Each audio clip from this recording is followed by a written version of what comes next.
I am up to no good. Up to no good.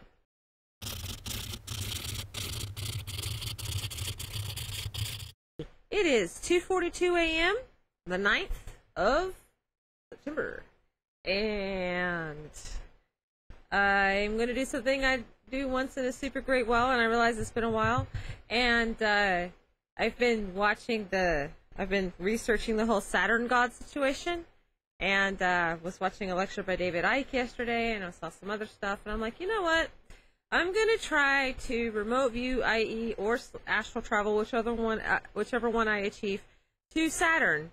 And while I'm at it, I'm gonna try to pop by the fishbowl. So I'm recording now that at 2:43 a.m. on the 9th, I am going to attempt this. So I'll either make it and have something to talk about it, or I will fall asleep and have nothing to talk about it, at which point you will never see this video. So, really cool thing, there's apparently this woman, that four-handed student reveals how Hannity is living with toes that look like fingers. Look at those long, crazy toes. Her feet look like hands. She is all over the internet. So I guess you could say she's grabbing Google by her feet. Those are some pretty spindly fingers there. You could say that toes were a point of interest for me when I was going to school for anthropology, because my focus was cemetery angels. So I began to realize that depending on who made the angel would be the toes, and that it actually denoted, kind of halfway pointed to what culture. And so then I look it up, and this is the name for the condition, which means that more than just one or two people are born this way. This is an actual condition. I don't know if I can pronounce this. Arachnodactyly. Spider fingers. And as I often say, part of in your quest of truth is to be knowledgeable, and you do things like look stuff up. But that's not why I'm here. And it's just, you know, it was up. As you may recall, before I went to bed, I had decided that I was going to remote view Saturn. So here I am flying to Saturn. Whee! I'm not going to bother trying to draw pretty. Wow. And over here is Saturn, right? Okay, except that I had a hard time getting there. Don't know what world it was. It could have been the moon, but there was like light coming off this edge. I remember that, and I remember going, woo, pretty. Woo, ah, so pretty. I finally got to Saturn.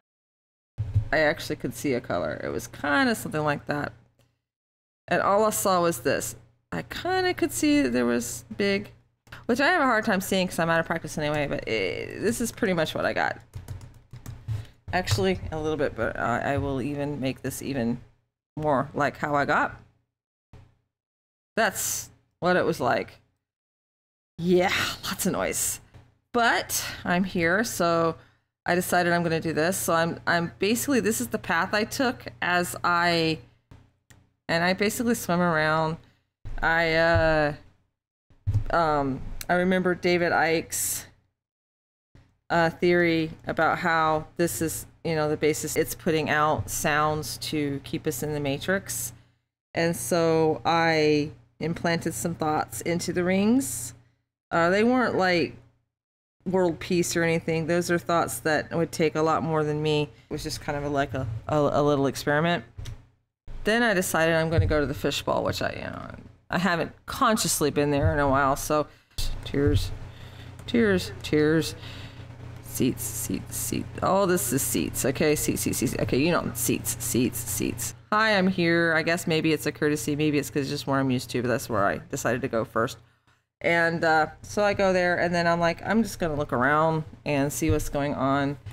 And there was a lot of activity. There were people running around, and I kept seeing these flashes of these beautiful robes. I actually got to see a gray. And I remember it being surprised that I was there. And it wasn't your short gray that I don't like. I don't like those grays, you know. This was definitely a elegant creature that, and it had robes, which, you know, these naked little creatures, but this one had robes, and I do mean robes. Robes. I can't remember the robes. It was such a beautiful flash, but I remember thinking that they were very rich, ornate, beautiful robes. These are layers of cloth that I'm drawing. Little cuffs. and I don't know what was down. But people were basically scurrying around and, you know, getting things done. And that's what I got when I remote viewed. And what I found really interesting was when I landed and I got to the, so that, you know, I'm there looking around, I realized that I was panting for breath. Saturn was very heavy. Like, I was, you know, the gravity was enormous there at Saturn. I mean, it was like trying to suck me into its core. And understand that I've flown to the sun, which you would think would have bigger gravity, and not felt that. I have flown around a black hole once and felt a feeling like that. And Saturn was just like this sucking. It was just sucking. And it was very, very exhausting. But, you know, I was so involved in doing stuff out there, just like when you're, you know, being active. So I didn't realize I was exhausted until I actually arrived in the fishbowl and could register that I was tired. And I realized that I'm not being prideful when I tell you that I am probably one of the fastest flyers in the cosmos. I mean, I'm not the only fast flyer, but I am definitely one of the fastest flyers. I don't recall hearing any sound. They say that, you know, Saturn puts out a lot of noise, and I did not hear any sound. So I do not know what was the sound. It was very, very, very heavy and very, very grainy and really, really hard to see there, like, because there's just all this interference. But that, I think that's all I got to say.